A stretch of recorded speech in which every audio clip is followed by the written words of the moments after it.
All game long, they were dominating the glass. You know, they finished with, I think, 11-0 boards for 20 points. What allowed us to win that fourth quarter and win the game was fourth quarter, they had no second chance points. So our defense was better, but we did limit them to one shot. We finished the defensive possession, which is what you have to do. I mean, we stressed that all day with this team. Like they are all crashing. They're big, they're long, they're athletic. And for 3 quarters, we did a poor job. But when the game was on the line, we stepped up and got the stops when we needed to.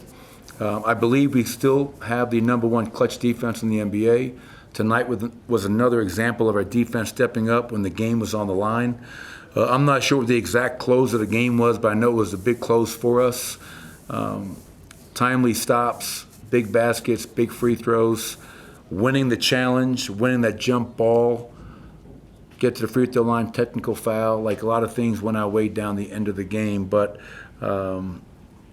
fourth quarter, we had rebounded them 16-5, which is a tremendous number. So proud of our guys. You know, we were down the whole game, stayed with it, and made enough plays down the stretch to go to 30-4 at home, which is tremendous. Joker had a big steal in the fourth quarter. He also, obviously, you guys won that challenge. Is it, he had the game-winning block against OG a couple years ago at the buzzer. Is this just another example that maybe his defense shouldn't be as big of a target as it seems to be? Yeah, I mean, like, sometimes I feel like Johnny Cochran, like I'm his defense attorney. I mean, and, like, I'm just going to let Nicola's play speak for itself. And let his greatness speak for itself. You know what I mean? Like, he's a good defender. I mean, like, you do not have to be a great athlete to be a good defender. Seeing that, I mean, just watch, look, NBA history. Just watch, look, listen, learn. And Nicola is a good defensive player. Is he going to go up and block a shot? No, that's just not his game. But unbelievable hand-eye coordination, unbelievable anticipation. And to your point, he got that block against OG in Toronto a year or two ago. And tonight, obviously, I'm glad I kept my challenge. I almost used it prior to that. But I'm glad I kept it for that play. And that's why you kind of want to hold on to it late in the game. And he got all ball. And then, just as important, we win the jump ball. Right. I mean, it's just, you win the challenge. It's not like it's your ball. You still got to get the ball back. They're a very good defensive team. The amount of athleticism and versatility that they have. But Jamal, what a night, 24 and 5, 1 a turnover, and 5 of 10 from 3. I think he's now 2 shy of being the all-time leading 3-point maker in Denver Nuggets history. So a lot of guys stepped up, as we always do, and tough, hard-fought win. Coach, can I ask 2 questions about Nicola's greatness? You know, you want to let the place. What if I said no? Well, then I guess we'll just move on. Well, in the middle of the free throw, with a minute left or less, he calls and I guess suggests the defense. Because I don't know if you get to call it or suggest it. They end up calling a timeout. But how often does that happen where a player mid free throw, less than a minute, will try to set the defense or call the defense, and then you obviously relay that to whoever's near you? Yeah, I mean, Nicola, his IQ is off the charts. And, you love when players are taking ownership and communicating. And they're on the floor. I learned a long time ago from my father, you can learn so much from the players. I mean, they can learn from us as coaches, but this is not a dictatorship. This is all of us in it together.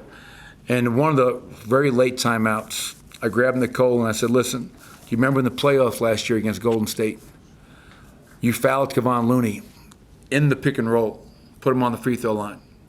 I said, with Pirtle, as long as that guy is in the play, and he said yes.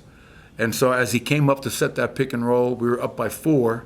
He takes that foul, and he misses both, and we get the ball back. It's just constant communication, constant collaboration, and I have tremendous amount of respect for Nicola's, IQ, intelligence, and totally trust what he sees on the floor. That was going to be my second one, was the Pirtle foul. Did he just know that he's a 54% free throw shooter for? No, I told him, that one I hit him with, I said, listen, he's got to be in the play.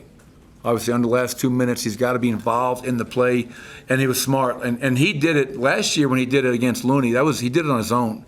I reminded him, I said, if he comes up to set pick and roll, they're at a timeout, so they're going to come with it. You have a chance, if he's playing pick and roll, to take the foul. And obviously, he did that, and Jakob wound up missing both free throws, which was big for us. Coach, how much difference can you see out of Michael Porter Jr. over the last month or so? I don't know if it's the right term, but more relaxed, not really chasing the game, letting it come to him so much more? How has he evolved into that? Yeah, and I would say it's even further back, the last month and a half. I think, I grabbed him yesterday after practice and just told him how proud I was of him. I mean, everything that's been laid in front of him as a challenge, defensively, you're 6'10", you have a 7-foot wingspan. You have to buy into the defensive end. You have to be a guy that we can play late in games.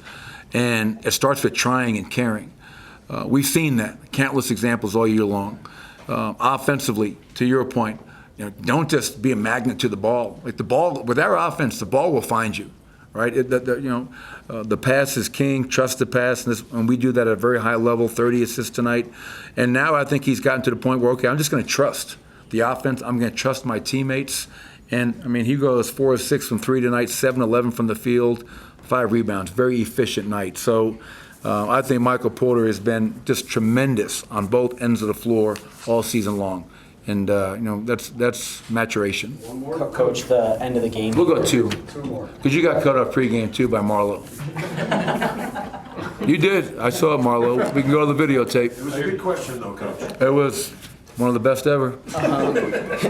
Coach, you guys haven't had like a last 5 minutes, last 3 minute situation that was tight like that at home in quite a while. Is that good for you guys to have one of those? I think it's great, especially when you win. I think it's terrific because you can walk through those situations, on a practice court. You can go through it in a ballroom and revisit, okay, this is how we guard, this is how we want to execute. But when you can't replicate being in the game in front of 20,000 people. So, yes, I think one of the coaches said it afterwards. What's great about this is our team's shown we can win lots of different ways. We can be tied going into the fourth quarter like Memphis, and we get off to a great start. We have to come from behind and win the game. That means executing on both ends, timely stops, rebounds, execution, made free throws. So I think it's great to be tested like this with, 17 games to go, I think, after tonight. You want to be tested, and you want to see what guys are capable of doing when they're under pressure. And our guys, I thought, did a really good job tonight. Coach, I was just curious about, this is now another string of matchups where a guy like OG Anunoby, who's a power forward, switches onto Nikola. You have the center on Aaron Gordon instead. What do you think you guys have learned over this season in attacking those kinds of matchups and how to play that? Yeah, I mean, whether it's been Minnesota doing that with Kyle Anderson, whether it's we've probably seen it 3 or 4 other times as well, where they put the smaller guy on and just try to make it really hard for Nikola just to even touch the ball. Clippers did it with Batum. And over the course of a game, Nikola's just too good of a player, and the ball moves so well where we're going to find ways to exploit that. Whether that's putting Aaron Gordon in the pick and roll to put their 5-man in coverage so we can attack him, whether it's posting up Nikola. And even though tonight he was 5 of 8 from the field, but every time we posted him, we got a great shot. Called the timeout late, executed, got him the ball on the left block, double team, Aaron Gordon, dunk. So it's like that's the beauty of Nikola. No matter how you guard him, there's an answer. And we know coming into the playoffs, down the stretch into the playoffs, we'll see everything thrown at us. And the good thing is, over 60 some odd games now, Ryan, we've seen a lot of stuff, and I think we continue to find ways. We're not perfect. We can definitely improve, but I think we found a lot of ways to. We scored 118 points tonight, 30 assists, 50% from the field, 39 from 3. So teams are going to continue to try to do things, but I think our guys have a pretty good comfort level and confidence in one another to make the right play to exploit whatever coverage they're throwing at us. Thank you, Coach. Thank you. Appreciate it.